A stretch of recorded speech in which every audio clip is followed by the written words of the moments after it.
with Chris Pronger, and we were talking about Buffalo earlier, and they traded J.J. Peterka to Utah, and they bring in a couple of pieces, but Kevin Adams has been there for 5 years now, and they haven't sniffed the playoffs. They've been to the playoffs in 14 years. It's just crazy, man. I don't foresee them getting there next year either. I don't either. And that's the thing. Like, if you're in Buffalo, if you're a season ticket holder there for 14 years, you're going into year 15, they're not making the playoffs next year. What do you imagine selling? if you moved to Buffalo 14 years ago, like just in town, and you bought season tickets, and you called one of your friends, and you're like, "How's that new team you've been supporting?" And you've been like, "Well, I've been supporting them for 14 years, and they've never gone to the postseason." That would never be come close. So yes. By the way, the sniffed sad thing is, the last time they were in the playoffs, I was playing and we beat them. That's the last time. Right, exactly. It's been that long. You were still playing and you knocked them out. Yeah. But that's an example, man. There's like Detroit's not far off, man. Let's call it as we. I mean, the reality is Detroit hasn't been in the playoffs in a long time either. Yeah. And I don't know what they're doing. Like, I don't know where they're going. I don't see how they're going to be better, unless they make game-changing moves. Yeah. I mean, or there's somebody within their system makes a miraculous development and all of a sudden becomes a all-star. Right. Which should start happen. with that where are they defenseman, finding that these Sider. If Sider turns into some kind of guy that logs 30 minutes and is ever since he won Rookie of the Year, you're like, what is this guy now? He's not a game changer out there. That's exactly it. I would argue, he's kind of plateaued. He came out great. We were high on him when I worked in Florida. We wanted to draft him.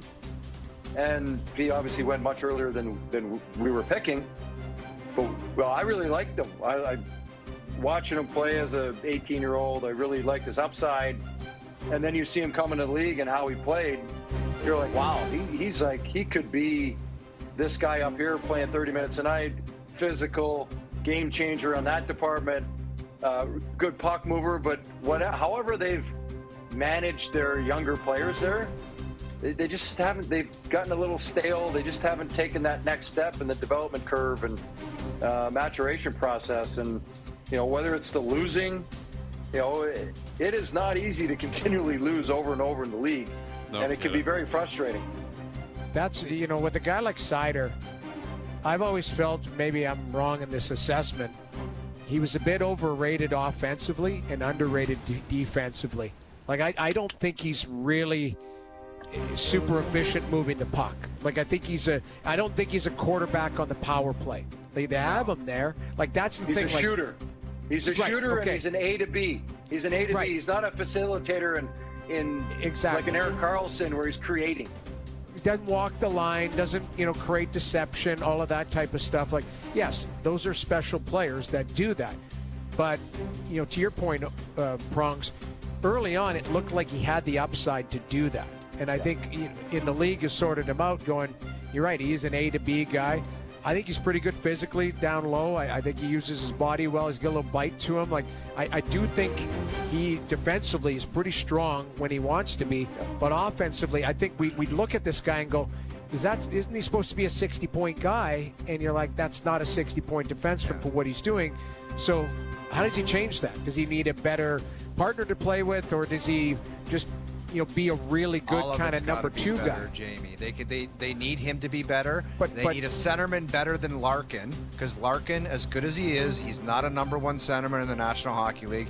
And they need a guy in between the pipes that can stop a puck, because that's been a laughable scenario for 5 years min. I like Larkin. I think he's a one, but I agree. I don't think they have a number one goaltender. They got the Kosa kid coming. That's maybe has a chance. But I think at the end of the day, I guess my question is as a defenseman, how do you can't teach that type of top-end skill at the NHL level to walk the line. Morgan Riley is a guy who gets points, right? Yeah. But he's not a guy who walks the line and creates deception in that. He's a very, he's a good skater. He does things really well, but there's things he doesn't have that elite offensive, vision. But how many do? You look at Quinn Hughes, you got Makar, you got Werenski. I mean, the list starts dropping off after that. Right, yeah. That are in that elite level. Yeah. Bouchard walking the line, but even him walking the line, he's not walking the line like those guys. He's walking the line knowing he's going to give it to McDavid or Draisaitl. Right. That's why he's walking the line. Yeah. He's giving it back to one of those two. And then he kind of turns and he's able to open up and create from that. You know, you talk about developing defensemen, like you talk about Buffalo. What are they doing with Owen Power? First overall, gave a big ticket, and who are you going to play him with?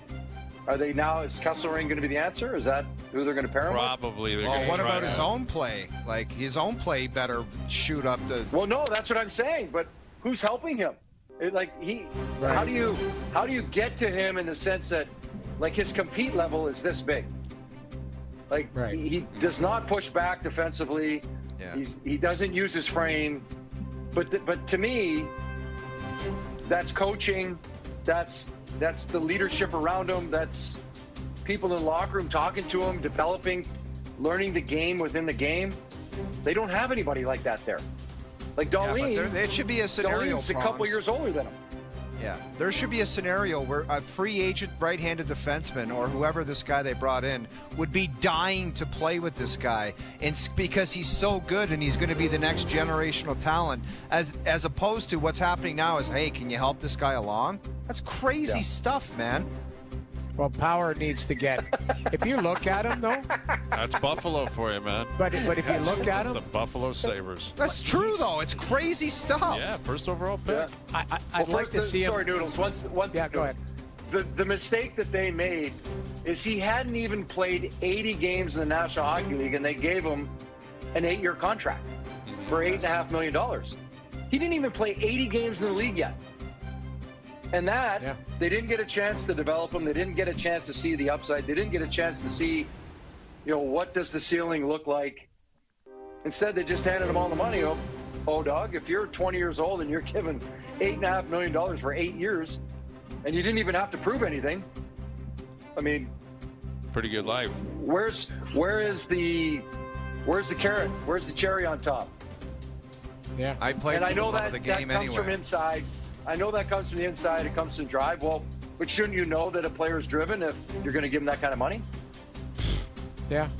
Well, the other part of this that I could add to that, though, Prongs, is it's been proven, like markets like that are afraid to lose their players, right? Yes. So you get somebody to commit to that market, that's a win, right? Like that's really the truth here where we're talking about. There's certain markets that have that fear that go, the minute that this guy can walk, he might walk.